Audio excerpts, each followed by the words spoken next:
آئیے اب شروع کرتے ہیں یوسف علیہ السلام کا قصہ۔ قرآن کریم نے اس قصے کو احسن القصص کہا ہے۔ اس کے بارے میں اللہ تعالی نے پوری ایک سورت یعنی سورہ یوسف نازل فرمائی۔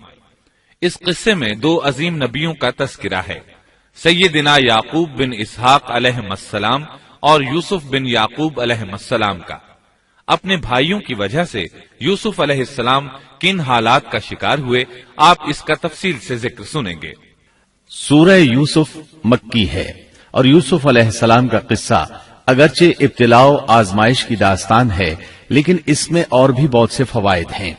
سننے والا اس سے لطف اندوز ہوتا ہے، اپنے اندر رحم اور انس کے جذبات محسوس کرتا ہے۔ اس قصے میں ان حالات کی طرف بھی اشارہ ہے جو انبیاء کے ساتھ پیش آتے ہیں۔ عام انبیاء کے حالات واقعات سے معلوم ہوتا ہے کہ پہلے وہ آسودہ حال تھے، لیکن جب انہوں نے دعوت دی تو ان کی قوم نے انہیں جھٹلایا، پھر آزمائش کا سلسلہ شروع ہوا، پھر ان کی قوموں پر عذاب آیا۔ اس قصے میں معاملہ اس کے بالکل برعکس ہے۔ اس میں شروع میں ابتلاء آزمائش کا دور ہے، پھر آسانی اور فراوانی کی داستان ہے۔ ایسا کیوں ہوا؟ علماء کے اس بارے میں مختلف اقوال ہیں۔ عطا رحمت اللہ علیہ فرماتے ہیں، غمزدہ پریشان حال اگر یوسف علیہ السلام کے قصے کو سنتا ہے تو اس کے دل کو سکون ملتا ہے، وہ مطمئن ہو جاتا ہے، اس لیے کہ اس میں تنگی کے بعد آسانی ہے، مشکلات کے بعد اللہ کی نعمتوں کا نزول اس سے ظاہر ہے۔ سورہ یوسف سورہ ہود کے بعد نازل ہوئی۔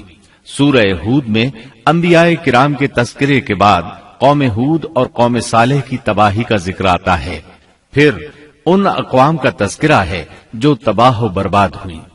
پھر سورہ یوسف عام الحزن میں نازل ہوئی۔ یہ وہ سال تھا جس میں نبی صلی اللہ علیہ وسلم کے چچا ابو طالب فوت ہوئے۔ ابو طالب ہر طرح آپ کا ساتھ دیتے رہے تھے، یہاں تک کہ رسول اکرم صلی اللہ علیہ وسلم فرماتے ہیں، قریش نے مجھ سے صحیح معنوں میں دشمنی کا آغاز ابو طالب کی وفات کے بعد کیا۔ ایک قول کے مطابق ابو طالب کی وفات کے صرف 3 دن بعد آپ کی پیاری اور محبوب بیوی، جنت کی عورتوں کی سردار، دنیا جہان کی افضل ترین عورتوں میں سے ایک سیدہ خدیجۃ الکبریٰ رضی اللہ عنہا اس دنیا سے رخصت ہو گئیں۔ انا للہ و انا الیہ راجعون۔ یہاں تک کہ ابن عباس رضی اللہ عنہما فرماتے ہیں، رسول اللہ صلی اللہ علیہ وسلم نے 4 خط کھینچے، پھر صحابہ کرام کو مخاطب کر کے فرمایا، جانتے ہو یہ خط میں نے کیوں کھینچے ہیں؟ انہوں نے کہا، ہم نہیں جانتے۔ تو آپ صلی اللہ علیہ وسلم نے فرمایا، جنت کی افضل ترین عورتیں 4 ہیں، ایک مریم بنت عمران، دوسری خدیجہ بنت خویلد، تیسری فاطمہ بنت محمد اور چوتھی فرعون کی بیوی آسیہ بنت مزاحم رضی اللہ عنہن اجمعین۔ سیدہ خدیجہ رضی اللہ عنہا اور ابو طالب کی وفات کا آپ صلی اللہ علیہ وسلم کو بہت شدید صدمہ ہوا۔ تب آپ کی تسلی کے لیے اللہ تعالیٰ نے سورہ یوسف نازل فرمائی اور آپ کو یقین دلایا کہ تنگی کے بعد فراخی ہوتی ہے، اور اس صورت میں سبق آموز واقعات اور عبرتوں کا تذکرہ یکجا کر دیا گیا ہے، جبکہ دوسرے انبیاء کے قصے قرآن اور احادیث میں مختلف مقامات پر ہیں۔ یہ قصہ قرآن کریم میں ایک جگہ کیوں ذکر کیا گیا، اس میں کیا حکمت تھی، اور باقی قصے مختلف مقامات پر کیوں بکھرے ہوئے ہیں، اس بارے میں علامہ قرطبی رحمت اللہ علیہ فرماتے ہیں، اللہ تعالیٰ نے انبیاء علیہ السلام کے قصے تکرار کے ساتھ ذکر کیے ہیں، ایک ہی بات کو بلاغت و بیان کے اصول کے تحت مختلف پیرائے میں ذکر کیا ہے، جیسا کہ ابراہیم علیہ السلام کا قصہ ہے۔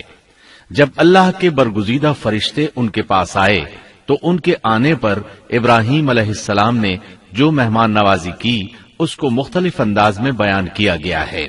ایک جگہ فرمایا، وہ بغیر کسی تاخیر کے بھنا ہوا بچڑا لے آئے۔ دوسری آیت میں فرمایا، پس ابراہیم فربا بچڑے کا گوشت لے آئے۔ ان دونوں جملوں کو جمع کرنے سے معلوم ہوا بھنا ہوا موٹا تازہ بچڑا پیش کیا گیا۔ مختلف جگہوں پر ان کا تذکرہ اس لیے کیا گیا کہ لوگ اس سے عبرت پکڑیں۔ علامہ قرطبی رحمت اللہ علیہ فرماتے ہیں، یوسف علیہ السلام کے قصے کو ایک جگہ اور باقی انبیاء کے قصوں کو علیحدہ بیان کرنے کی ایک حکمت یہ بھی ہے کہ مخالف پر حجت قائم ہو جائے کہ وہ نہ مکرر کلام لا سکتے ہیں اور نہ ہی قصہ یوسف علیہ السلام کی طرح اکٹھا کلام لا سکتے ہیں۔ مطلب یہ کہ بلاغت کی ہر قسم میں دشمن پر حجت قائم ہو سکے۔ اللہ تعالی کلام کو مکرر اور غیر مکرر لا کر قرآن کا اعجاز بیان کرنا چاہتے ہیں کہ اللہ چاہیں تو ایک قصے کو ایک ہی جگہ بیان کر دیں، چاہیں تو مختلف جگہوں پر بیان کر دیں۔ کوئی یہ نہ کہہ سکے کہ دیکھو قرآن میں یہ قصہ علیحدہ علیحدہ بیان ہوا ہے، میں اس کو ایک جگہ بیان کر سکتا ہوں، یا اس کے برعکس یہ نہ کہہ سکے کہ قرآن میں تو یہ قصہ ایک ہی جگہ بیان ہوا ہے، میں اس کو الگ الگ کر کے بیان کر سکتا ہوں۔ اب ہم اس قصے کا آغاز کرتے ہیں اور اسی طرح کرتے ہیں جس طرح اس کا آغاز اللہ رب العزت نے کیا ہے۔ شروع اللہ کے نام سے جو بڑا مہربان نہایت رحم والا ہے۔ الف لام را، یہ روشن کتاب کی آیتیں ہیں۔ یقیناً ہم نے اس کتاب کو عربی قرآن بنا کر نازل فرمایا ہے تاکہ تم سمجھ سکو۔ ہم آپ کے سامنے بہترین بیان پیش کرتے ہیں اس قرآن سے جو ہم نے آپ کی جانب وحی کے ذریعے نازل کیا ہے، اور یقیناً آپ اس سے پہلے بے خبروں میں سے تھے۔ قصہ در اصل ایک خبر کے بعد دوسری خبر اور اطلاع در اطلاع کو کہتے ہیں، اور قصص کا اصل قصہ ہے یعنی پیچھے چلنا، جیسا کہ اللہ کی کتاب میں ہے۔ موسیٰ کی والدہ نے ان کی بہن سے کہا کہ تو اس کے پیچھے پیچھے جا، اور قصص کی اصل یہی ہے کہ کسی خبر کا پے در پے آنا۔ اس لیے ارشاد باری تعالی ہے، ہم آپ پر بہترین قصے بیان کرتے ہیں۔ اور یقیناً آپ اس سے پہلے بے خبروں میں سے تھے۔ غفلت سے مراد یہاں اللہ کے ذکر سے غفلت نہیں، بلکہ اس کا مطلب یہ ہے کہ نزول قرآن سے پہلے آپ ان قصص سے واقف نہیں تھے۔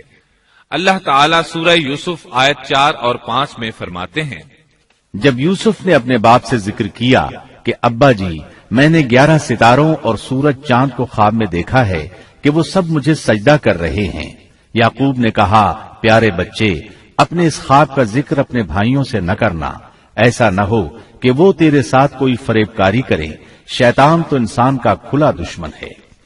رؤیا سے مراد وہ خواب ہے جس کو انسان نیند کی حالت میں دیکھے، اور رؤیت سے مراد وہ حقیقت ہے جس کو انسان حالت بیداری میں اپنی آنکھوں سے دیکھے۔ تو یوسف علیہ السلام نے خواب میں دیکھا کہ 11 ستارے اور سورج اور چاند انہیں سجدہ کر رہے ہیں۔ یعقوب علیہ السلام خواب کی حقیقت کو جان گئے، اگرچہ آپ خوابوں کی تعبیر نہیں بتاتے تھے، لیکن انہیں علم ہو گیا کہ اس میں یوسف علیہ السلام کی تکریم ہے، اور انہیں یہ بھی علم تھا کہ یوسف علیہ السلام کے بھائی ان سے حسد کرتے ہیں۔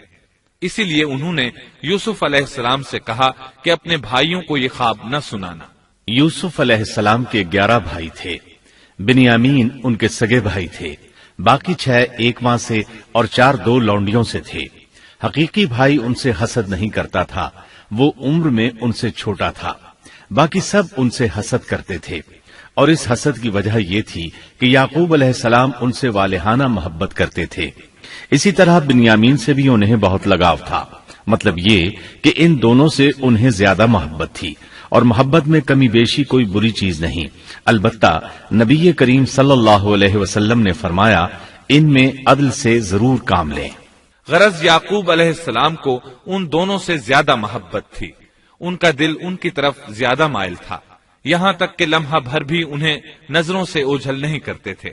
یوسف علیہ السلام کے بھائی جب کھیل کے لیے نکلتے تو یعقوب علیہ السلام فرماتے، یوسف کو یہیں چھوڑ دو، گویا ہر وقت ان کا پہرا دیتے تھے۔ اللہ تعالیٰ سورہ یوسف آیت 6 میں فرماتے ہیں، اور اسی طرح تجھے تیرا پروردگار برگزیدہ کرے گا، اور تجھے معاملہ فہمی یعنی خوابوں کی تعبیر بھی سکھائے گا، اور اپنی نعمت تجھے بھرپور عطا فرمائے گا، اور یعقوب کے گھر والوں کو بھی، جیسے کہ اس نے اس سے پہلے تیرے دادا اور پردادا یعنی ابراہیم و اسحاق کو بھی بھرپور اپنی نعمت دی۔ یقیناً تیرا رب بہت بڑے علم والا اور زبردست حکمت والا ہے۔ یعنی آپ کو منتخب کر لیا اور تمام بھائیوں سے آپ کو چن لیا، اور یعقوب علیہ السلام کے سارے بیٹوں سے آپ کا انتخاب کیا، اور اس دور کے لوگوں میں سے آپ کو نبوت دینے کا ارادہ کیا۔ مزید یہ کہ وہ لوگوں کو خوابوں کی تعبیر بھی بتاتے تھے، اور آیت میں جس نعمت کا ذکر ہے اس سے مراد نبوت کی نعمت ہے، اور یہ قصہ اللہ تعالیٰ نے نصیحت کے لیے ذکر کیا ہے۔ اللہ تعالیٰ سورہ یوسف آیت 7 اور 8 میں فرماتے ہیں، یقیناً یوسف اور اس کے بھائیوں میں دریافت کرنے والوں کے لیے بڑی بڑی نشانیاں ہیں، جبکہ انہوں نے کہا کہ یوسف اور اس کا بھائی بنسبت ہمارے باپ کو بہت زیادہ پیارا ہے، حالانکہ ہم طاقتور جماعت ہیں، کوئی شک نہیں کہ ہمارے ابا سری غلطی میں ہیں۔ کہا جاتا ہے کہ یہودیوں نے نبی کریم صلی اللہ علیہ وسلم سے یوسف علیہ السلام کے قصے کے متعلق سوال کیا تو یہ مکمل صورت انہیں قصہ سنانے کے لیے نازل ہوئی، جبکہ بنی اسرائیل کو یہ مکمل قصہ معلوم نہ تھا، اور جو معلوم تھا وہ بھی تحریف شدہ تھا۔ قرآن ان کی اس تحریف کو واضح کرنے کے لیے بھی نازل ہوا، اور جو بھی بنی اسرائیل کا شخص یا کوئی اور اس کے متعلق پوچھے گا اس کے لیے عبرتیں اور نصیحتیں ہیں۔ یوسف کے بھائیوں نے کہا کہ ہمارا باپ یوسف اور اس کے بھائی سے زیادہ محبت کیوں کرتا ہے، جبکہ ہم ایک جماعت ہیں۔ اپنے باپ کے اس عمل پر اعتراض کیا، اور یقیناً یہ ایک بہت برا گمان تھا۔ ضلال کا معنی گمراہی ہوتا ہے، لیکن کبھی خطا پر بھی بولا جاتا ہے، اور انہوں نے باہمی مشورہ کیا اور سوچ بچار کے بعد یوسف علیہ السلام کے قتل کی تجویز طے ہوئی۔ اللہ تعالیٰ آیت 9 میں فرماتے ہیں، یوسف کو تو مار ہی ڈالو یا اسے کسی نامعلوم جگہ پھینک دو کہ تمہارے والد کا رخ صرف تمہاری طرف ہی ہو جائے، اس کے بعد تم نیک ہو جانا۔ مطلب یہ کہ وہ آپس میں کہنے لگے یوسف کو قتل کر دو۔ اس پر بڑے بھائی یہودا نے مداخلت کی اور کہا قتل بہت سنگین جرم ہے، اس پر وہ بولے تب پھر اسے کہیں غائب کر دو تاکہ باپ کی توجہ تمہاری طرف ہو جائے اور یوسف والی رکاوٹ ختم ہو جائے۔ دیکھیے کیسی سوچ ہے، پہلے برائی کریں گے پھر توبہ کریں گے اور نیک بن جائیں گے۔ بھلا کیا ایسا آدمی جو برائی اس نیت سے کرتا ہے بعد میں توبہ کر لے گا، کیا اس کی توبہ قبول ہوگی؟ علماء فرماتے ہیں توبہ کا دروازہ کھلا ہے۔ اللہ تعالیٰ رات کے وقت صدا دیتا ہے کہ دن کو برائی کرنے والے توبہ کر لے، اور دن کو آواز دیتا ہے رات کو برائی کرنے والے توبہ کر لے۔ کوئی توبہ کا دروازہ بند نہیں کر سکتا، یہاں تک کہ انسان جتنی بار بھی گناہ کر کے توبہ کرے اللہ قبول کرتا ہے۔ اس لیے اللہ نے ان کی توبہ قبول کر لی۔ تاہم اس بات سے ڈرنا چاہیے کہ اگر گناہ کرنے کے بعد توبہ کا موقع ہی نہ ملے اور موت آ لے تو کیا ہوگا؟ یہ بات نہایت ہی خوفناک ہے کہ توبہ کا موقع ہی نہ ملے۔ اللہ تعالیٰ آیت نمبر 10 میں فرماتے ہیں، ان میں سے ایک نے کہا یوسف کو قتل تو نہ کرو بلکہ اسے کسی اندھے کنویں کی تہ میں ڈالاؤ کہ اسے کوئی آتا جاتا قافلہ اٹھا لے جائے، اگر تمہیں کرنا ہی ہے تو یوں کرو۔ یہودا نے انہیں قتل سے روکا اور کہا قواسم کے راستے میں اموقی نام کا کنواں ہے، اسے اس میں ڈال دو، کوئی گزرتا ہوا قافلہ اسے اٹھا لے جائے گا، اس سے نجات ہی پانا چاہتے ہو تو یہ کام کرو۔ سب نے اس بات سے اتفاق کیا۔ اب اپنے باپ کے پاس گئے، باپ سے انہوں نے جو کہا آیت 11 اور 12 میں آتا ہے، انہوں نے کہا ابا آخر آپ یوسف کے بارے میں ہم پر اعتبار کیوں نہیں کرتے؟ ہم تو اس کے خیر خواہ ہیں، کل آپ ضرور اسے ہمارے ساتھ بھیج دیجئے کہ خوب کھائے پیے اور کھیلے، اور اس کی حفاظت کے ہم ذمہ دار ہیں۔ یعقوب علیہ السلام نے ان کی بات کے جواب میں جو کچھ کہا آیت نمبر 13 اور 14 میں اس کا ذکر موجود ہے۔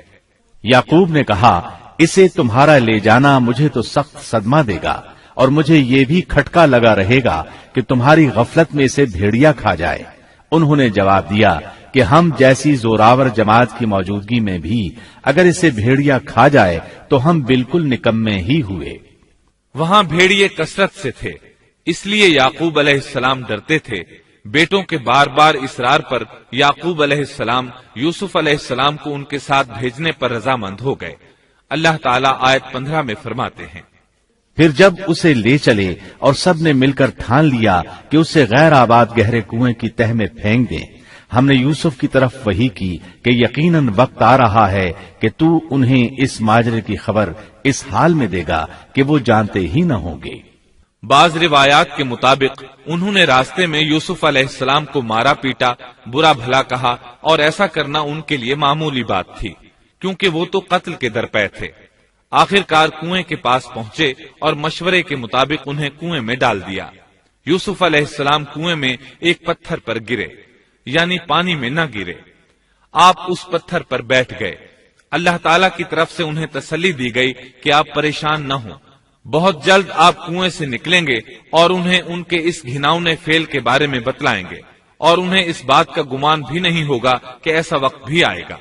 یوسف علیہ السلام کو کنویں میں ڈالنے کے بعد انہوں نے گھر جانے کی تیاری کی۔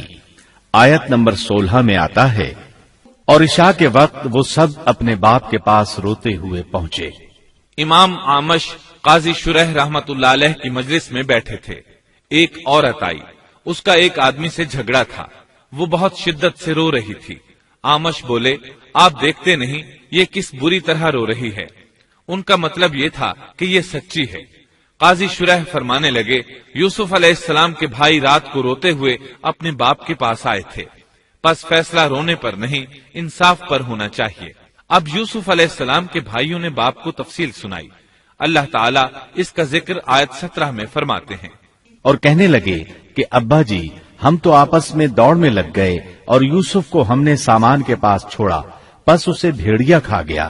آپ تو ہماری بات نہیں مانیں گے، گو ہم بالکل سچے ہی ہوں۔ سو انہوں نے یہ بات بتائی، لیکن اس سے جھوٹ صاف ظاہر ہو رہا تھا، جیسا کہ اگلی آیت میں ہے۔ اور یوسف کے کرتے کو جھوٹ موڑ کے خون سے خون آلود بھی کر لائے تھے۔ ابن عباس رضی اللہ عنہما فرماتے ہیں کہ انہوں نے بکری ذبح کی اور یوسف علیہ السلام کی قمیص پر اس کا خون مل لیا، اور خون میں لت پت قمیص یعقوب علیہ السلام کے پاس لے آئے۔ جب یعقوب علیہ السلام نے دیکھا تو فرمانے لگے، یہ بھیڑیا بھی کتنا رحم دل تھا، میرے بیٹے کو تو کھا لیا اور قمیص کو کچھ نہیں کہا، تمہاری عقل کہاں ہے؟ اس بات کا ذکر آیت 18 میں ہے۔ باپ نے کہا، یوں نہیں، بلکہ تم نے اپنے ہی دل سے ایک بات بنا لی ہے، بس صبر ہی بہتر ہے، اور تمہاری بنائی ہوئی باتوں پر اللہ ہی سے مدد کی طلب ہے۔ ادھر دوسری طرف کیا ہوا؟ آیت 19 میں اللہ فرماتے ہیں، اور ایک قافلہ آیا اور انہوں نے اپنے ایک پانی لانے والے کو بھیجا، اس نے اپنا ڈول لٹکا دیا اور کہنے لگا، واہ واہ، خوشی کی بات ہے، یہ تو ایک لڑکا ہے۔ انہوں نے اسے مال تجارت قرار دے کر چھپا دیا، اور اللہ اس سے باخبر تھا جو وہ کر رہے تھے۔ تفصیل اس کی یہ ہے کہ ایک قافلہ اس کنویں کے پاس سے گزرا جس میں یوسف علیہ السلام موجود تھے۔ انہوں نے پانی کی تلاش میں ایک خادم کو بھیجا، وہ کنویں تک پہنچا، اس نے کنویں میں ڈول لٹکایا، یوسف علیہ السلام اس ڈول میں بیٹھ گئے۔ خادم نے ڈول نکالا تو اس میں ایک خوبصورت بچے کو دیکھا، مارے خوشی کے وہ پکار اٹھا، یہاں ایک لڑکا ہے۔ اس زمانے میں غلاموں اور لونڈیوں کی تجارت ہوتی تھی، انہیں خوف محسوس ہوا کہ کہیں یہ لڑکا ان سے چھن نہ جائے۔ اس خوف کے پیش نظر انہوں نے یوسف علیہ السلام کو چھپا لیا۔ انہوں نے یہ بھی سوچا کہ شاید یہ بھاگا ہوا غلام ہے، اگر اس کا مالک آ گیا تو وہ اسے لے جائے گا۔ یہ قافلہ مدائن سے مصر جا رہا تھا۔ جب یہ مصر پہنچے تو انہوں نے یوسف علیہ السلام کو معمولی قیمت میں فروخت کر دیا۔ معمولی قیمت میں فروخت کرنے کی جلدی بھی انہوں نے اسی خیال کے تحت کی کہ کہیں اس کا مالک نہ آ جائے۔ ابن عباس رضی اللہ عنہما فرماتے ہیں کہ انہوں نے یوسف علیہ السلام کو صرف 20 درہم میں بیچ دیا، اور یہ نہایت معمولی قیمت تھی۔ آیت نمبر 21 میں ہے، مصر والوں میں سے جس نے اسے خریدا تھا اس نے اپنی بیوی سے کہا کہ اسے بہت عزت و احترام کے ساتھ رکھو، بہت ممکن ہے کہ یہ ہمیں فائدہ پہنچائے یا اسے ہم اپنا بیٹا ہی بنا لیں۔ یہ شخص مصر کا وزیر خزانہ تھا، بے اولاد تھا۔ اس نے سوچا شاید یہ لڑکا بڑا ہو کر اچھا انسان بنے، لہذا کیوں نہ ہم اسے بیٹا بنا لیں۔ اس طرح یوسف علیہ السلام وزیر خزانہ کے گھر پلے بڑھے۔ وزیر خزانہ عزیز مصر کہلاتا تھا۔ عزیز نے آپ کو بیٹوں کی طرح رکھا۔ آپ کچھ بڑے ہوئے تو شاہی محل کی دیکھ بھال آپ کے ذمے لگا دی گئی، شاہی محل کے تمام اختیارات آپ کے سپرد کر دیے گئے۔ اللہ تعالیٰ آیت 21 اور 22 میں فرماتے ہیں، یوں ہم نے مصر کی سرزمین میں یوسف کا قدم جما دیا کہ ہم اسے خواب کی تعبیر کا کچھ علم سکھا دیں۔ اللہ اپنے ارادے پر غالب ہے، لیکن اکثر لوگ بے علم ہوتے ہیں۔ اور جب یوسف پختگی کی عمر کو پہنچ گئے تو ہم نے اسے قوت فیصلہ اور علم دیا. ہم نیک کاروں کو اسی طرح بدلہ دیتے ہیں. یوسف علیہ السلام بہت پاکیزہ اور توحید والے ماحول میں پروان چڑھے. گھر کا سارا انتظام انہی کے ہاتھ میں تھا. آپ بہت بصیرت اور سوجھ بوجھ سے گھر کا نظام چلا رہے تھے. ابھی عزیز مصر کی بیوی نے آپ کو گمراہ کرنے کی کوشش نہیں کی تھی کہ حلم، علم اور بصیرت کی صفات آپ میں موجود تھیں. مفسرین لکھتے ہیں جب یوسف علیہ السلام کی عمر 17-18 سال کی ہوئی تو جوانی کے ساتھ ان کے حسن میں مزید اضافہ ہوا. حسن یوسف واقعی بے مثال تھا. نبی اکرم صلی اللہ علیہ وسلم فرماتے ہیں معراج کی رات میری ملاقات یوسف علیہ السلام سے ہوئی. ایسا لگتا تھا کہ دنیا کا نصف حسن یوسف علیہ السلام کو ملا ہے. مفسرین اس کی وضاحت کرتے ہیں کہ حسن کو اللہ تعالیٰ نے 2 حصوں میں تقسیم کیا ہے. آدھا حسن یوسف علیہ السلام کو دیا اور آدھا باقی ساری مخلوق میں تقسیم کر دیا. اللہ اکبر، یہ ہے حسن یوسف. اور جب یوسف کے حسن کی کیفیت یہ ہے تو پھر اس کے خالق کے کیا کہنے. جب عزیز مصر کی بیوی نے ان کا حسن دیکھا تو بے اختیار ہو گئی. اس کے اندر ہیجان پیدا ہوا. اس نے یوسف علیہ السلام سے بدکاری کا ارادہ کر لیا. ان کے ساتھ لطف و عنایت کا سلسلہ شروع کر دیا اور پھسلانے کے جتنے طریقے ہو سکتے تھے وہ اختیار کیے. ناز و نخرے کے ساتھ اس سے پیش آنے لگی. اللہ آیت 23 میں فرماتے ہیں اس عورت نے جس کے گھر میں یوسف تھے یوسف کو بہلانا پھسلانا شروع کیا کہ وہ اپنے نفس کی نگرانی چھوڑ دے اور دروازے بند کر کے کہنے لگی لو آ جاؤ. یوسف نے کہا اللہ کی پناہ، وہ میرا رب ہے، مجھے اس نے بہت اچھی طرح رکھا ہے. بے انصافی کرنے والوں کا بھلا نہیں ہوتا ہے. مطلب یہ کہ آخر نوبت یہاں تک پہنچ گئی کہ ایک دن اس نے سارے دروازے بند کر لیے اور کہنے لگی آئیے یوسف، میں نے یہ زیب و زینت آپ کے لیے کی ہے. یوسف علیہ السلام فرمانے لگے اللہ کی پناہ، یہ ناممکن ہے، میں ایسا نہیں کر سکتا. کیا میں اپنے مالک کی گھر والی سے بدکاری کروں جس نے مجھے اپنے بیٹوں کی طرح ناز و نعمت میں رکھا؟ یہ بہت بڑا ظلم ہے اور ظالم لوگ فلاح نہیں پا سکتے. آپ نے فوراً انکار کر دیا، اس لیے کہ آپ صاحب علم تھے، صاحب حلم تھے، بادشاہ کے مقام اور مرتبے کو جاننے کے ساتھ برائی کے نقصانات سے بھی باخبر تھے. خود صاحب فضل تھے اور اہل فضل کے مقام و مرتبے سے بھی واقف تھے. قرآن کریم کی آیات آپ کی طہارت اور پاکیزگی بیان کر رہی ہیں. آیت 24 میں ہے اس عورت نے یوسف کا قصد کیا اور یوسف اس کا قصد کرتے اگر وہ اپنے پروردگار کی دلیل نہ دیکھتے. یوسف علیہ السلام نے اس کا ارادہ نہیں کیا، یہاں تک کہ اللہ تعالیٰ کی مہربانی سے ان کے دل میں اس گناہ کا خیال تک نہیں آیا. اللہ تعالیٰ نے آخر آپ کو علم بھی دیا تھا اور حلم بھی. آپ بادشاہ کے مرتبے سے واقف تھے، نیک تھے، جانتے تھے زانی کبھی فلاح نہیں پا سکتا، بلکہ آپ نے تو فوراً کہہ دیا اللہ کی پناہ، میں ایسا ہرگز نہیں کر سکتا. اتنی بڑی آزمائش میں ان کے دل میں خیال آنا ممکن تھا. جیسا کہ سخت گرمی اور پیاس کی حالت میں کسی کو ٹھنڈے پانی کا گلاس ملے تو دل میں پانی پی لینے کا خیال ضرور آتا ہے، لیکن پھر یاد آتا ہے کہ وہ روزے سے ہے. لیکن یوسف علیہ السلام کے دل میں تو اتنا سا خیال بھی نہیں آیا. اس کی وجہ یہ تھی کہ آپ نے اپنے رب کی دلیل دیکھی تھی. وہ دلیل کیا تھی اس بارے میں مفسرین کے مختلف اقوال ہیں. بعض کہتے ہیں آپ نے جبرائیل علیہ السلام کو دیکھا، بعض کہتے ہیں آپ نے یعقوب علیہ السلام کو دیکھا، وہ انہیں انگلی کے اشارے سے منع کر رہے تھے. بعض نے لکھا ہے کہ آپ نے دروازے پر یہ لکھا دیکھا تھا بے شک زنا بڑی بے حیائی اور بہت ہی بری راہ ہے. بہرحال یہ مفسرین اور مورخین کے اقوال ہیں. اس بارے میں کوئی صحیح حدیث نہیں ملتی. اتنا ہے کہ آپ نے کوئی ایسی چیز دیکھی ضرور تھی جس کی بنا پر آپ کو خیال تک نہ آیا، اور برہان اللہ ہی کی طرف سے تھی. اس نے انہیں سوچنے بھی نہ دیا. اللہ آیت نمبر 24 میں فرماتے ہیں اس طرح ہم نے انہیں اس برائی اور بے حیائی سے بچا لیا کیونکہ وہ ہمارے مخلص بندوں میں سے تھے. اللہ نے آپ کو صرف زنا سے نہیں برائی سے بھی بچا لیا. یہ اس بات کی دلیل ہے کہ آپ نے ارادہ تک نہیں کیا.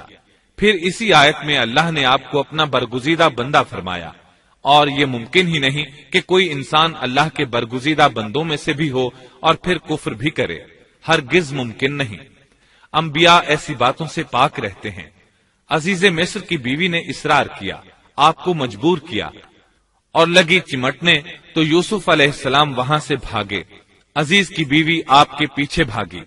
اللہ تعالیٰ نے آیت 25 میں اس واقعے کو یوں بیان فرمایا ہے، اور دونوں دروازے کی طرف دوڑے، اور اس عورت نے یوسف کا کرتا پیچھے کی طرف سے کھینچ کر پھاڑ ڈالا، اور دروازے کے پاس ہی عورت کا شوہر دونوں کو مل گیا، تو کہنے لگی، جو شخص تیری بیوی کے ساتھ برا ارادہ کرے بس اس کی سزا یہی ہے کہ اسے قید کر دیا جائے یا اور کوئی دردناک سزا دی جائے۔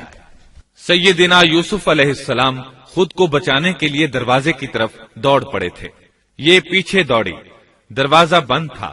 ابھی آپ دروازہ کھولنے کی کوشش کر رہے تھے کہ اس نے پیچھے سے آپ کی قمیص پکڑ لی، جھٹکا جو لگا تو قمیص پیچھے سے پھٹ گئی۔ اسی دوران دروازہ کھل گیا اور عزیز مصر اندر داخل ہوا۔ اس نے یہ منظر اپنی آنکھوں سے دیکھا کہ اس کی بیوی زیب و زینت کے ساتھ بن سنور کر یوسف علیہ السلام کے بالکل پیچھے کھڑی ہے۔ اسی وقت اس نے خود کو الزام سے بچانے کے لیے کہہ دیا، جو تیری بیوی کے ساتھ برائی کا ارادہ رکھتا ہے اس کا کیا بدلہ ہے؟ پھر خود ہی کہنے لگی، اسے قید خانے میں بند کر دینا چاہیے۔ ایسا اس نے اس لیے کہا کہیں وہ یوسف علیہ السلام کو قتل نہ کر دے۔ ادھر یوسف علیہ السلام نے بھی فوراً اپنا دفاع کیا اور کہا، میں مجرم نہیں بلکہ یہ ساری کارستانی اس کی اپنی ہے۔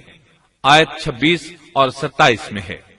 یوسف نے کہا، یہ عورت ہی مجھے پھسلا رہی تھی، اور عورت کے قبیلے ہی کے ایک شخص نے گواہی دی کہ اگر اس کا کرتا آگے سے پھٹا ہوا ہو تو عورت سچی ہے اور یوسف جھوٹ بولنے والوں میں سے ہے، اور اگر اس کا کرتا پیچھے کی جانب سے پھٹا ہوا ہو تو عورت جھوٹی ہے اور یوسف سچوں میں سے ہے۔ یہ گواہ کون تھا؟ اس بارے میں دو قسم کی روایات ہیں۔ پہلی روایت یہ ہے کہ وہ دودھ پیتا بچہ تھا، اس نے کہا کہ اس عورت نے بہکایا ہے اور یہ اللہ کا معجزہ تھا۔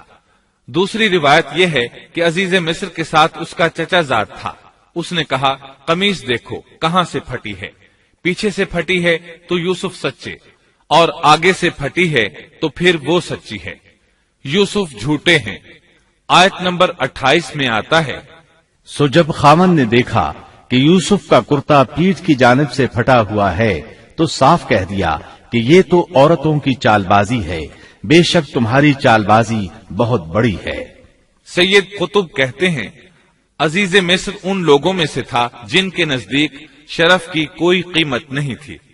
اگر اس میں غیرت ہوتی تو اس کا خون کھولتا، وہ عورت پر برہم ہوتا، لیکن اس نے غصے کے بغیر کہا۔ آیت 29 میں ہے، یوسف اب اس بات کو جانے دو، اور اے عورت تو اپنے گناہ سے توبہ کر، بے شک تو گناہ گاروں میں سے ہے۔ اس کے علاوہ اس نے کوئی اور بات نہ کی، یہاں تک کہ یوسف علیہ السلام کو گھر ہی میں رہنے دیا، جدا بھی نہ کیا۔ لیکن پھر یہ خبر شہر میں آگ کی طرح پھیل گئی، عورتیں طرح طرح کی باتیں کرنے لگیں، لوگ عزیز مصر کی بیوی کو تانے دینے لگے۔ آیت 30 میں ہے، اور شہر کی عورتوں میں چرچا ہونے لگا کہ عزیز مصر کی بیوی اپنے جوان غلام کو اپنا مطلب نکالنے کے لیے بہلانے پھسلانے میں لگی رہتی ہے، اس کے دل میں یوسف کی محبت بیٹھ گئی ہے، ہمارے خیال میں تو وہ سری گمراہی میں ہے۔ یہ چرچا ہونے لگا کہ عزیز مصر کی بیوی ایک غلام کے ساتھ برائی پر تل گئی، اگر کسی آزاد کے ساتھ ایسا کرتی تو معاملہ اور تھا، غلام سے محبت کر بیٹھی، یہ تو اس نے بے وقوفی کی انتہا کر دی۔ اس طرح اسے خوب برا بھلا کہا گیا۔ یہ خبر عزیز مصر کی بیوی تک بھی پہنچ گئی۔ آیت 31 میں ہے، اس نے جب ان عورتوں کی پرفریب مکارانہ باتیں سنی تو انہیں بلوا بھیجا اور ان کے لیے ایک مجلس مرتب کی، اور ان میں سے ہر ایک کو چھری دی اور کہا، اے یوسف ان کے سامنے چلے آؤ۔ ان عورتوں نے جب اسے دیکھا تو بہت بڑا جانا اور اپنے ہاتھ کاٹ لیے، اور زبان سے نکل گیا کہ اللہ کی پناہ، یہ انسان تو ہرگز نہیں، یہ تو یقیناً کوئی بہت ہی بزرگ فرشتہ ہے۔ وضاحت اس کی یہ ہے کہ اس عورت نے اپنے گھر میں ایک دعوت کا انتظام کیا، تمام عورتوں کو اس دعوت میں بلایا۔ دعوت کا انتظام اس طرح کیا کہ سب کے لیے ایک تکیہ لگایا، پھل سامنے رکھے اور ہر ایک کو ایک ایک چھری تھما دی۔ ساتھ ہی یوسف علیہ السلام سے کہا کہ مجلس میں آ جائیں۔ جب یوسف علیہ السلام آئے تو وہ انہیں دیکھ کر مبہوت رہ گئیں۔ ان کے حسن سے اس قدر متاثر ہوئیں کہ اپنا ہوش نہ رہا اور پھلوں کے بجائے اپنے ہاتھ کاٹ ڈالے، لیکن اس کا انہیں احساس تک نہ ہوا۔ سبحان اللہ، کیا حسن تھا جس کی وجہ سے انہوں نے اپنے ہاتھ کاٹ لیے اور خبر تک نہ ہوئی۔ کہنے لگیں یہ تو کوئی فرشتہ معلوم ہوتا ہے، انسان اتنا خوبصورت کیسے ہو سکتا ہے۔ آیت 32 میں ہے، اس وقت عزیز مصر کی بیوی نے کہا، یہ ہے وہ جس کے بارے میں تم مجھے تانا دے رہی تھی۔ میں نے ہر چند اس سے اپنا مطلب حاصل کرنا چاہا، لیکن یہ بال بال بچا رہا، اور جو کچھ میں اس سے کہہ رہی ہوں اگر یہ نہ کرے گا تو یقیناً یہ قید کر دیا جائے گا، اور بے شک یہ بہت ہی بے عزت ہوگا۔ یہ آیت اس بات کی واضح دلیل ہے کہ یوسف علیہ السلام نے برائی کا ارادہ نہیں کیا تھا۔ پھر بات یہیں پر ختم نہیں ہو گئی، بلکہ تمام عورتیں یوسف علیہ السلام پر ٹوٹ پڑیں۔ ان میں سے ہر ایک کی خواہش تھی کہ یوسف علیہ السلام اس سے محبت کریں اور بے حیائی کا ارتکاب کریں۔ اپنی عزت اور شرف کو انہوں نے خاک میں ملا دیا۔ یوسف علیہ السلام کے حسن پر فریفتہ ہو گئیں۔ اس کیفیت کو دیکھ کر یوسف علیہ السلام نے اپنے رب سے دعا کی۔ آیت 33 اور 34 میں آتا ہے، یوسف نے دعا کی کہ اے میرے پروردگار، جس بات کی طرف یہ عورتیں مجھے بلا رہی ہیں اس سے تو مجھے جیل خانہ بہت پسند ہے۔ اگر تو نے ان کا مکر و فریب مجھ سے دور نہ کیا تو میں تو ان کی طرف مائل ہو جاؤں گا اور بالکل نادانوں میں جا ملوں گا۔ اس سے ظاہر ہوا سب عورتیں یوسف علیہ السلام کو اپنی طرف متوجہ کر رہی تھیں۔ انہوں نے ہر طریقہ اختیار کیا، لیکن یوسف علیہ السلام نے کسی ایک کی طرف توجہ نہ دی۔ اللہ نے انہیں بچا لیا اور عورتوں کی چال کو ناکام بنا دیا۔ اس واقعے کی خبر بھی لوگوں میں پھیل گئی۔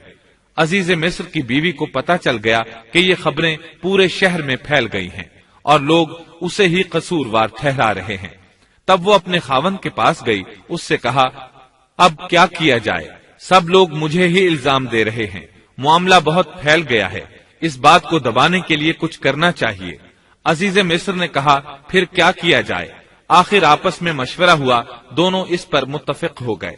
ابن عباس رضی اللہ عنہما فرماتے ہیں، انہوں نے یوسف علیہ السلام کو ایک گدھے پر سوار کیا اور ایک ڈھول والا ساتھ کر دیا اور یہ منادی کرائی کہ اس عبرانی غلام نے اپنی مالکہ کے ساتھ برائی کی کوشش کی ہے، لہٰذا اسے اس جرم کی پاداش میں جیل میں ڈالا جاتا ہے۔ گویا انہوں نے اپنے پر سے الزام ختم کرنے کا یہ منصوبہ سوچا۔ اس بارے میں اللہ آیت 35 میں فرماتے ہیں، پھر ان تمام نشانوں کے دیکھ لینے کے بعد بھی انہیں یہی مصلحت معلوم ہوئی کہ یوسف کو کچھ مدت کے لیے قید خانے میں رکھیں۔ انہوں نے یہ اس لیے کہا تاکہ یوسف علیہ السلام پر تہمت لگائی جا سکے۔ اس طرح یوسف علیہ السلام قید خانے میں آ گئے۔ ان کے ساتھ 2 نوجوان اور قید خانے میں بھیجے گئے تھے۔ کچھ دن ساتھ رہنے کے بعد وہ جان گئے کہ یوسف علیہ السلام نیک سیرت انسان ہیں، عبادت گزار نوجوان ہیں۔ ایک رات دونوں نوجوانوں نے خواب دیکھے۔ صبح ہوئی تو دونوں یوسف علیہ السلام کے پاس گئے اور اپنا اپنا خواب سنایا۔ قرآن کریم آیت 36 میں اس کو یوں بیان کرتا ہے، اس کے ساتھ ہی 2 اور جوان بھی جیل خانے میں داخل ہوئے۔ ان میں سے ایک نے کہا کہ میں نے خواب میں اپنے آپ کو شراب نچوڑتے دیکھا ہے، اور دوسرے نے کہا میں نے اپنے آپ کو دیکھا ہے کہ میں اپنے سر پر روٹی اٹھائے ہوئے ہوں جسے پرندے کھا رہے ہیں۔ ہمیں آپ اس کی تعبیر بتائیے، ہمیں تو آپ خوبیوں والے شخص دکھائی دیتے ہیں۔ قید خانے کے قیدی بھی جان چکے تھے کہ یوسف علیہ السلام نیک ہیں۔ آپ نے سوچا یہ دین کی دعوت دینے کا بہترین موقع ہے۔ انہوں نے جو کچھ ان سے کہا وہ آیت نمبر 37 اور 38 میں اس طرح آیا ہے، یوسف نے کہا تمہیں جو کھانا دیا جاتا ہے اس کے تمہارے پاس پہنچنے سے پہلے ہی میں تمہیں اس کی تعبیر بتلا دوں گا۔ یہ سب اس علم کی بدولت ہے جو مجھے میرے رب نے سکھایا ہے۔ میں نے ان لوگوں کا مذہب چھوڑ دیا ہے جو اللہ پر ایمان نہیں رکھتے اور آخرت کے بھی منکر ہیں۔ میں اپنے باپ دادوں کے دین کا پابند ہوں، یعنی ابراہیم، اسحاق اور یعقوب کے دین کا۔ ہمیں ہرگز یہ سزاوار نہیں کہ ہم اللہ کے ساتھ کسی کو بھی شریک کریں. ہم پر اور تمام اور لوگوں پر اللہ کا یہ خاص فضل ہے، لیکن اکثر لوگ ناشکری کرتے ہیں. آپ نے سب سے پہلے اپنا تعارف کرایا، ابراہیم اور یعقوب علیہ السلام کے بارے میں بتایا، اور اس زمانے کے لوگ ابراہیم علیہ السلام کو مانتے تھے. ابراہیم علیہ السلام معروف تھے، جانے پہچانے تھے. نبی کریم صلی اللہ علیہ وسلم سے پوچھا گیا کہ کریم یعنی عزت دار کون ہے؟ آپ نے فرمایا عزت دار کے بیٹے، عزت دار کے پوتے اور عزت دار کے پڑ پوتے، یعنی یوسف بن یعقوب بن اسحاق بن ابراہیم علیہ السلام. مطلب یہ کہ 4 پشتوں تک نبوت کی فضیلت یوسف علیہ السلام کے سوا کسی کے حصے میں نہیں آئی. یہ عزت اور بزرگی کی انتہا ہے.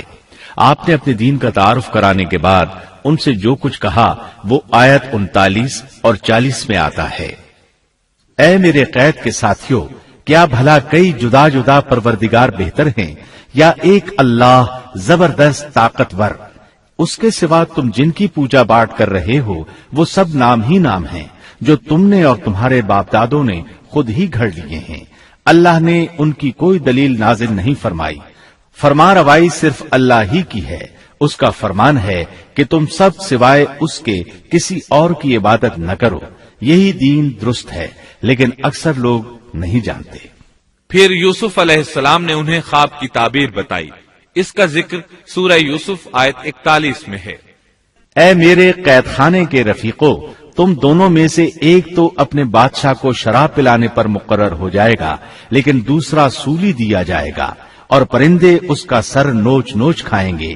تم دونوں جس کے بارے میں تحقیق کر رہے تھے اس کام کا فیصلہ کر دیا گیا.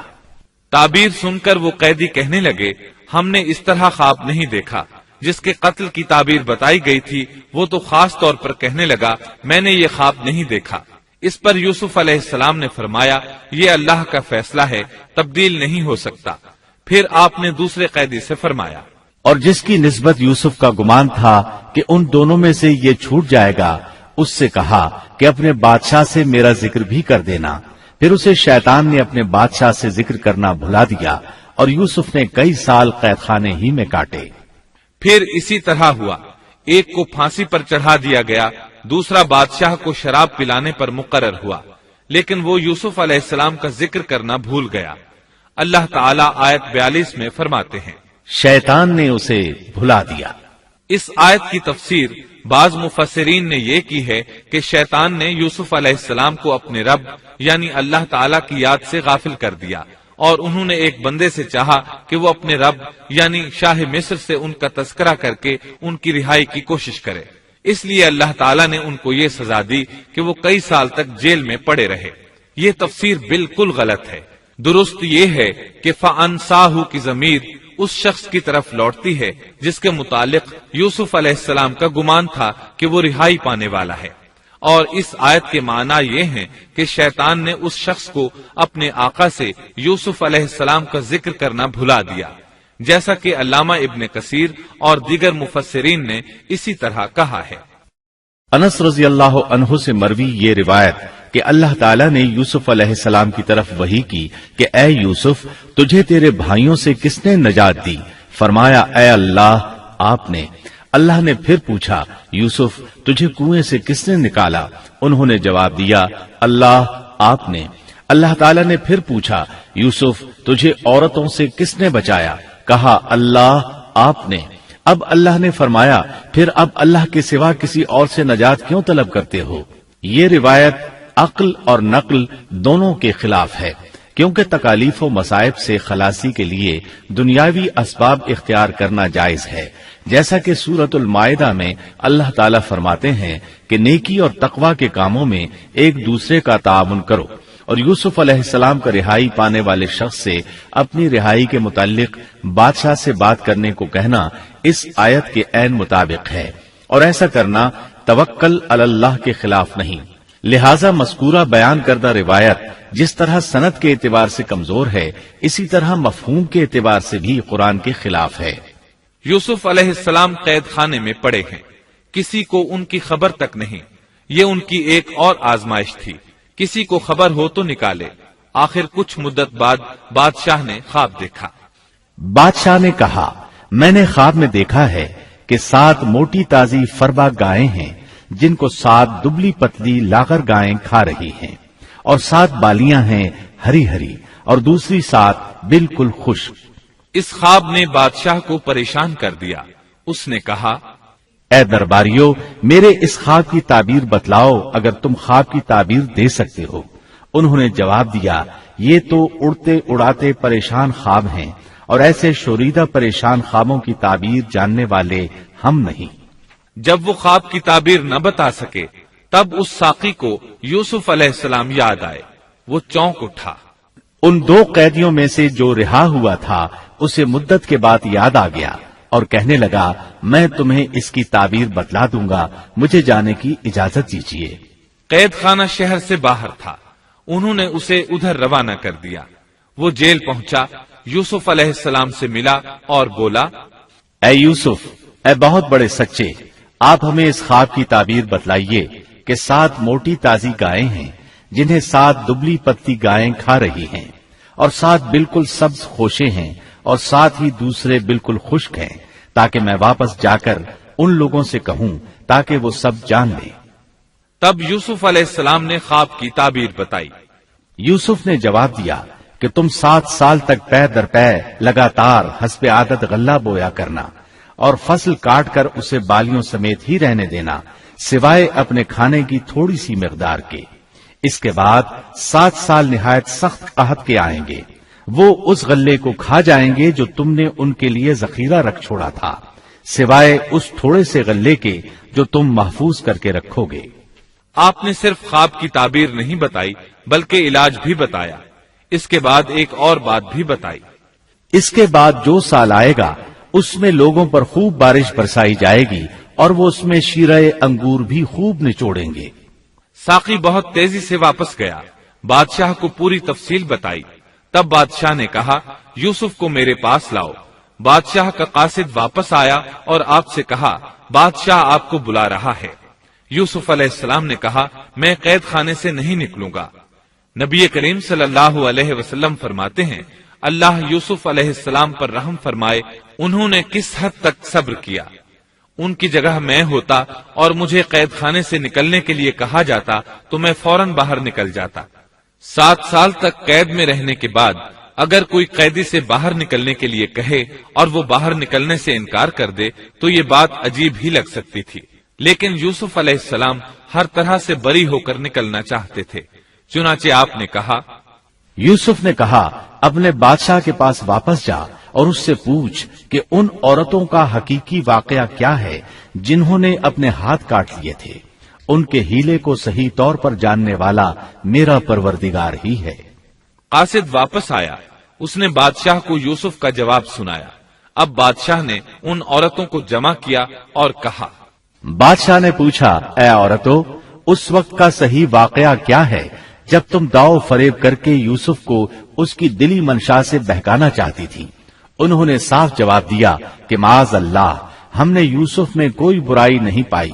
پھر تو عزیز مصر کی بیوی بھی بول اٹھی کہ اب تو حق سچ واضح ہو گیا ہے، میں نے ہی اسے ورغلایا تھا اس کے جی سے، اور یقیناً وہ سچوں میں سے ہے۔ یوسف نے کہا، یہ اس واسطے کہ عزیز مصر جان لے کہ میں نے اس کی پیٹھ پیچھے اس کی خیانت نہیں کی، اور یہ بھی کہ اللہ دغابازوں کے ہتھ کنڈے چلنے نہیں دیتا۔ میں اپنے نفس کی پاکیزگی بیان نہیں کرتا، بے شک نفس تو برائی پر ابھارنے والا ہی ہے، مگر یہ کہ میرا پروردگار ہی اپنا رحم کرے، یقیناً میرا پالنے والا، بڑی بخشش کرنے والا اور بہت مہربانی فرمانے والا ہے۔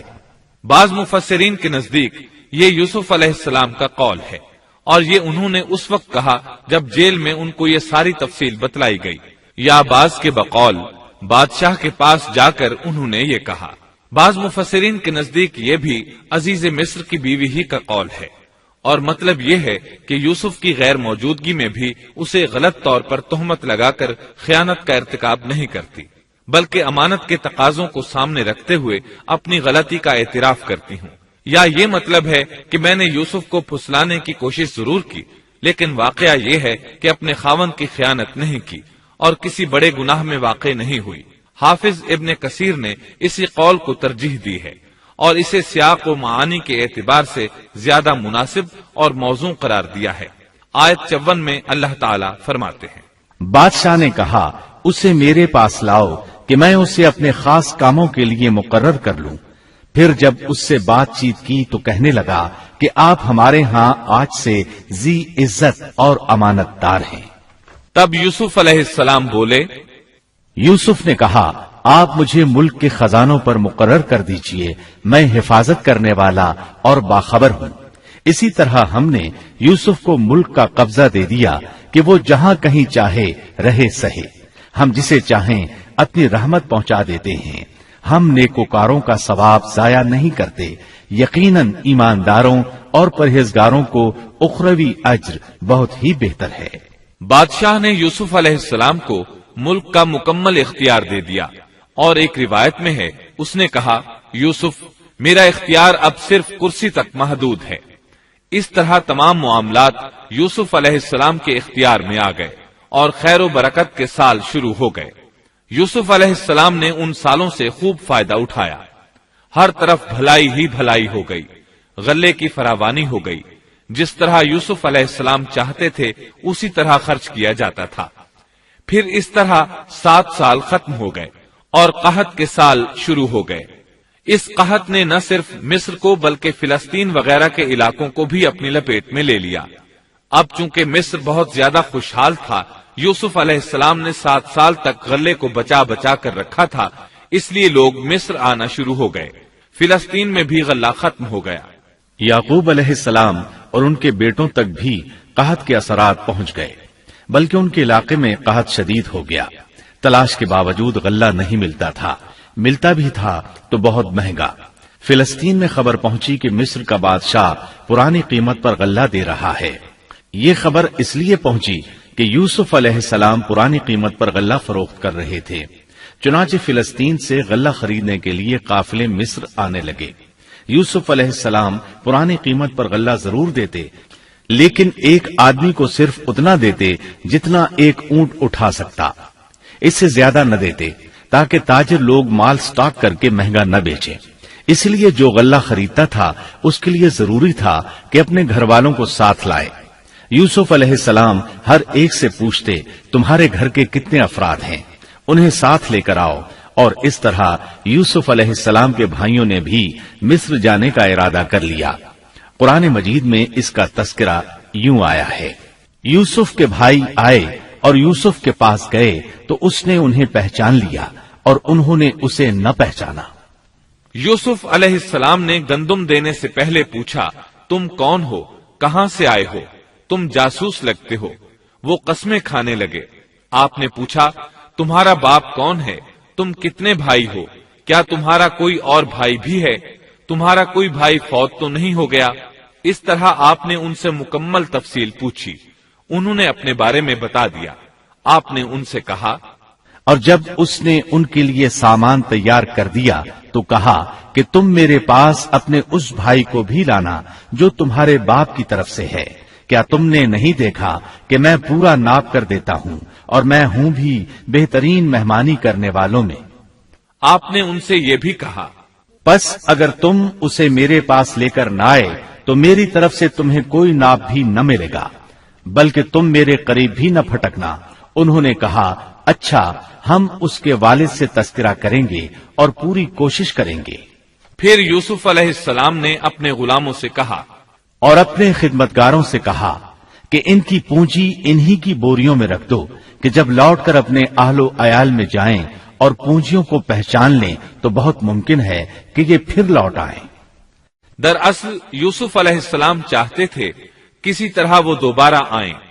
انہیں یہ خدشہ محسوس ہوا کہ ممکن ہے دوبارہ آنے کے لیے ان کے پاس رقم نہ ہو اور یہ غلہ خریدنے نہ آئیں، اس لیے ان کی قیمت ان کے سامان میں رکھ دی تاکہ وہ دوبارہ آئیں۔ جب یہ گھر پہنچے تو سامان کھولنے سے پہلے باپ سے کہا، جب یہ لوگ لوٹ کر اپنے والد کے پاس گئے تو کہنے لگے، ہم سے تو غلے کا پیمانہ روک لیا گیا، اب آپ ہمارے ساتھ ہمارے بھائی کو بھیجیے کہ ہم پیمانہ بھر کر لائیں، ہم اس کی نگہبانی کے ذمہ دار ہیں۔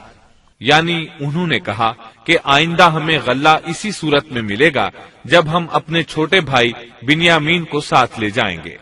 اس پر یعقوب علیہ السلام نے فرمایا، یعقوب نے کہا کہ مجھے تو اس کی بابت تمہارا بس ویسا ہی اعتبار ہے جیسا اس سے پہلے اس کے بھائی کے بارے میں تھا، بس اللہ ہی بہترین حافظ ہے اور وہ سب مہربانوں سے بڑا مہربان ہے۔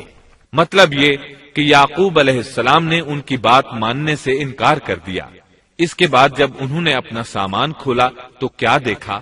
جب انہوں نے اپنا سامان کھولا تو انہوں نے اپنا سرمایہ موجود پایا جو ان کی جانب لوٹا دیا گیا تھا۔ کہنے لگے، اے ہمارے باپ، ہمیں اور کیا چاہیے؟ دیکھیے تو یہ ہمارا سرمایہ بھی ہمیں واپس لوٹا دیا گیا ہے۔ ہم اپنے خاندان کو غلہ لا دیں گے اور اپنے بھائی کی نگرانی رکھیں گے اور ایک اونٹ کا پیمانہ زیادہ لائیں گے، یہ ناپ تو بہت آسان ہے۔ جب یعقوب علیہ السلام نے یہ معاملہ دیکھا اور ان کا اصرار بڑھا تو سوچ میں پڑ گئے کہ معاملہ کچھ اور معلوم ہوتا ہے، پس انہیں اللہ تعالی کی طرف سے الہام ہوا کہ ساتھ بھیج دیجیے۔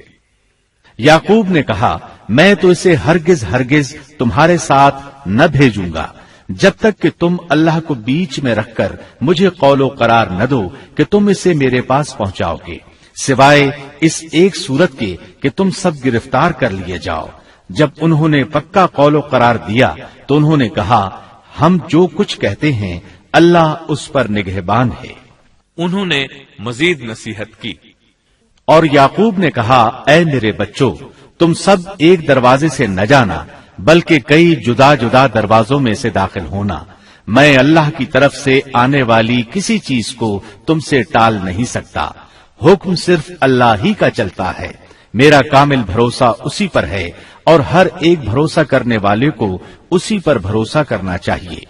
مطلب یہ تھا کہ تم 11 نوجوان ہو، تمہیں دیکھ کر کوئی حسد نہ کر بیٹھے، تمہیں نظر نہ لگ جائے، اور نظر کا لگ جانا برحق ہے، اور یہ بسا اوقات انسان کو قبر میں پہنچا دیتی ہے۔ اب یہ روانہ ہوئے۔ جب وہ انہی راستوں سے جن کا حکم ان کے والد نے انہیں دیا تھا گئے، کچھ نہ تھا کہ اللہ نے جو بات مقرر کر دی ہے وہ اس سے انہیں ذرا بھی بچا لے، مگر یعقوب کے دل میں ایک خیال پیدا ہوا جسے اس نے پورا کر لیا۔ بلا شبہ وہ ہمارے سکھلائے ہوئے علم کا عالم تھا، لیکن اکثر لوگ نہیں جانتے۔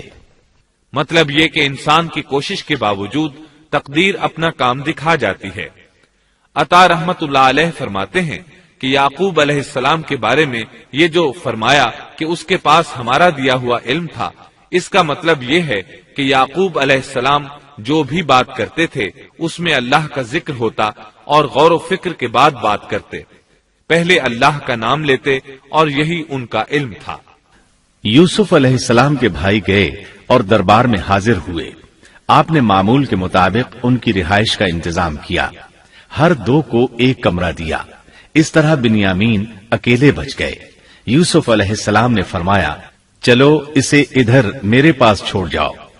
جب وہ چلے گئے تو یوسف علیہ السلام نے انہیں گلے سے لگا لیا۔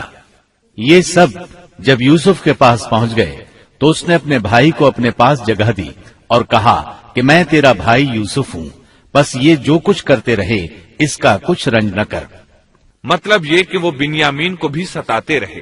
اس کے بعد یوسف علیہ السلام نے کیا کیا، اس کا ذکر سورہ یوسف آیت 70 تا 77 میں سنیے۔ پھر جب انہیں ان کا سامان اسباب ٹھیک ٹھاک کر کے دیا تو اپنے بھائی کے سامان میں پانی پینے کا پیالہ رکھ دیا۔ پھر ایک آواز دینے والے نے پکار کر کہا کہ اے قافلے والو، تم لوگ تو چور ہو۔ انہوں نے ان کی طرف منہ پھیر کر کہا کہ تمہاری کیا چیز کھوئی گئی ہے؟ جواب دیا کہ شاہی پیالہ گم ہے، جو اسے لے آئے اسے ایک اونٹ کے بوجھ کا غلہ ملے گا، اس وعدے کا میں ضامن ہوں۔ انہوں نے کہا، اللہ کی قسم، تم کو خوب علم ہے کہ ہم ملک میں فساد پھیلانے کے لیے نہیں آئے اور نہ ہم چور ہیں۔ انہوں نے کہا، اچھا چور کی کیا سزا ہے اگر تم جھوٹے ہو؟ جواب دیا کہ اس کی سزا یہی ہے کہ جس کے اسباب میں سے پایا جائے وہی اس کا بدلہ ہے۔ ہم تو ایسے ظالموں کو یہی سزا دیا کرتے ہیں۔ بس یوسف نے ان کے سامان کی تلاشی شروع کی، اپنے بھائی کے سامان کی تلاشی سے پہلے۔ پھر اس پیمانے کو اپنے بھائی کے سامان سے نکالا. ہم نے یوسف کے لیے اسی طرح یہ تدبیر کی. اس بادشاہ کے قانون کی روح سے یہ اپنے بھائی کو نہیں روک سکتا تھا مگر یہ کہ اللہ کو منظور ہو. ہم جس کے چاہیں درجے بلند کر دیں. ہر ذی علم پر فوقیت رکھنے والا دوسرا ذی علم موجود ہے. انہوں نے کہا کہ اگر اس نے چوری کی تو کوئی تعجب کی بات نہیں، اس کا بھائی بھی پہلے چوری کر چکا ہے. یوسف نے اس بات کو اپنے دل میں رکھ لیا اور ان کے سامنے بالکل ظاہر نہ کیا. کہا کہ تم بڑے بدقماش ہو اور جو تم بیان کرتے ہو اسے اللہ ہی خوب جانتا ہے. اب وہ بادشاہ یعنی یوسف علیہ السلام کی منت سماجت کرنے لگے. انہوں نے کہا کہ اے عزیز مصر، اس کے والد بڑی عمر کے بالکل بوڑھے شخص ہیں. آپ اس کے بدلے ہم میں سے کسی کو لے لیجئے. ہم دیکھتے ہیں کہ آپ بڑے نیک نفس ہیں. یوسف نے کہا کہ ہم نے جس کے پاس اپنی چیز پائی ہے اس کے سوا دوسرے کی گرفتاری کرنے سے اللہ کی پناہ چاہتے ہیں. ایسا کرنے سے تو ہم یقیناً ناانصافی کرنے والے ہو جائیں گے. جب وہ اس سے مایوس ہو گئے تو تنہائی میں بیٹھ کر مشورہ کرنے لگے. ان میں جو سب سے بڑا تھا اس نے کہا تمہیں معلوم نہیں کہ تمہارے والد نے تم سے اللہ کی قسم لے کر پختہ قول قرار لیا ہے اور اس سے پہلے یوسف کے بارے میں تم کوتاہی کر چکے ہو. پس میں تو اس سرزمین سے نہ ٹلوں گا جب تک کہ والد صاحب خود مجھے اجازت نہ دیں یا اللہ میرے اس معاملے کا فیصلہ کر دے. وہی بہترین فیصلہ کرنے والا ہے. تم سب والد صاحب کی خدمت میں واپس جاؤ اور کہو کہ ابا جی آپ کے صاحبزادے نے چوری کی اور ہم نے وہی گواہی دی تھی جو ہم جانتے تھے. ہم کچھ غیب کی حفاظت کرنے والے نہ تھے. آپ اس شہر کے لوگوں سے دریافت فرما لیں جہاں ہم تھے اور اس قافلے سے بھی پوچھ لیں جس کے ساتھ ہم آئے ہیں اور یقیناً ہم بالکل سچے ہیں. یعقوب نے کہا یہ تو نہیں بلکہ تم نے اپنی طرف سے بات بنا لی. بس اب صبر ہی بہتر ہے. قریب ہے کہ اللہ ان سب کو میرے پاس ہی پہنچا دے. وہی علم و حکمت والا ہے. پھر یعقوب علیہ السلام رونے لگے اور کہنے لگے. پھر ان سے منہ پھیر لیا اور کہا ہائے یوسف. ان کی آنکھیں بوجہ رنج و غم کے سفید ہو چکی تھیں اور وہ غم کو دبائے ہوئے تھے. بیٹوں نے کہا واللہ آپ ہمیشہ یوسف کی یاد ہی میں لگے رہیں گے یہاں تک کہ گھل جائیں یا ختم ہی ہو جائے.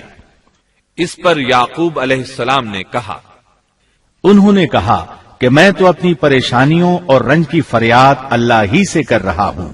مجھے اللہ کی طرف سے وہ باتیں معلوم ہیں جو تم نہیں جانتے. میرے پیارے بچوں تم جاؤ اور یوسف کی اور اس کے بھائی کی پوری طرح تلاش کرو اور اللہ کی رحمت سے نا امید نہ ہو. یقیناً رب کی رحمت سے نا امید وہی ہوتے ہیں جو کافر ہوتے ہیں. اب ان کے پاس غلہ خریدنے کے لیے سامان تجارت بہت کم تھا. وہ تھوڑا سا سامان لے کر پھر یوسف علیہ السلام کے پاس گئے. پھر جب یہ لوگ یوسف کے پاس پہنچے تو کہنے لگے کہ اے عزیز ہم کو اور ہمارے خاندان کو دکھ پہنچا ہے. ہم حقیر پونجی لائے ہیں. پس آپ ہمیں پورے غلے کا ناپ دیجئے اور ہم پر خیرات کیجئے. اللہ خیرات کرنے والوں کو بدلہ دیتا ہے. اب برادران یوسف ان کے سامنے رسوائی کے درجے تک پہنچ گئے. چنانچہ یوسف علیہ السلام نے انہیں زیادہ پریشان کرنا مناسب نہ سمجھا اور اپنا مکمل تعارف کروا دیا. یوسف نے کہا جانتے بھی ہو کہ تم نے یوسف اور اس کے بھائی کے ساتھ اپنی نادانی کی حالت میں کیا کیا. انہوں نے کہا واقعی تو ہی یوسف ہے. جواب دیا کہ ہاں میں یوسف ہوں اور یہ میرا بھائی ہے. اللہ نے ہم پر فضل و کرم کیا. بات یہ ہے کہ جو بھی پرہیزگاری اور صبر کرے تو اللہ کسی نیکوکار کا اجر ضائع نہیں کرتا. انہوں نے کہا اللہ کی قسم اللہ نے تجھے ہم پر برتری دی ہے اور یہ بھی بالکل سچ ہے کہ ہم خطا کار تھے. جواب دیا آج تم پر کوئی ملامت نہیں ہے. اللہ تمہیں بخشے. وہ سب مہربانوں سے بڑا مہربان ہے. میرا یہ کرتا تم لے جاؤ اور اسے میرے والد کے منہ پر ڈال دو کہ وہ دیکھنے لگیں اور اپنے خاندان کو میرے پاس لے آؤ. وہ قمیص لے کر یعقوب علیہ السلام کی طرف چل دیے. جو ہی مصر سے چلے یعقوب علیہ السلام نے خوشبو محسوس کر لی. جب یہ قافلہ جدا ہوا تو ان کے والد نے کہا کہ مجھے تو یوسف کی خوشبو آ رہی ہے، اگر تم مجھے بے وقوف نہ کہو۔ وہ کہنے لگے کہ واللہ آپ اپنے اسی پرانے خط میں مبتلا ہیں۔ جب خوشخبری دینے والے نے پہنچ کر ان کے منہ پر وہ کرتا ڈالا، اسی وقت وہ پھر سے بینا ہو گئے۔ کہا کیا میں تم سے نہ کہا کرتا تھا کہ میں اللہ کی طرف سے وہ باتیں جانتا ہوں جو تم نہیں جانتے؟ انہوں نے کہا ابا جی آپ ہمارے لیے گناہوں کی بخشش طلب کیجئے، بے شک ہم قصوروار ہیں۔ کہا اچھا میں جلد ہی تمہارے لیے اپنے پروردگار سے بخشش مانگوں گا، وہ بہت بڑا بخشنے والا اور نہایت مہربانی کرنے والا ہے۔ پھر سارا خاندان یوسف علیہ السلام کے پاس آیا۔ جب یہ سارا گھرانہ یوسف کے پاس پہنچ گیا تو یوسف نے اپنے ماں باپ کو اپنے پاس جگہ دی اور کہا اللہ کو منظور ہے تو آپ سب امن و امان کے ساتھ مصر میں آؤ، اور اپنے تخت پر اپنے ماں باپ کو اونچا بٹھایا اور سب اس کے سامنے سجدے میں گر گئے۔ تب کہا کہ ابا جی یہ میرے پہلے کے خواب کی تعبیر ہے، میرے رب نے اسے سچا کر دکھایا، اس نے میرے ساتھ بڑا احسان کیا جبکہ مجھے جیل خانے سے نکالا اور آپ لوگوں کو صحرا سے لے آیا۔ اس اختلاف کے بعد جو شیطان نے مجھ میں اور میرے بھائیوں میں ڈال دیا تھا، میرا رب جو چاہے اس کے لیے بہترین تدبیر کرنے والا ہے، اور وہ بہت علم و حکمت والا ہے۔ اے میرے پروردگار تو نے مجھے کچھ حکومت عطا فرمائی اور مجھے خواب کی تعبیر سکھلائی۔ اے آسمانوں اور زمین کے پیدا کرنے والے، تو ہی دنیا و آخرت میں میرا ولی اور کارساز ہے۔ تو مجھے اسلام کی حالت میں فوت کر اور نیکوں میں ملا دے۔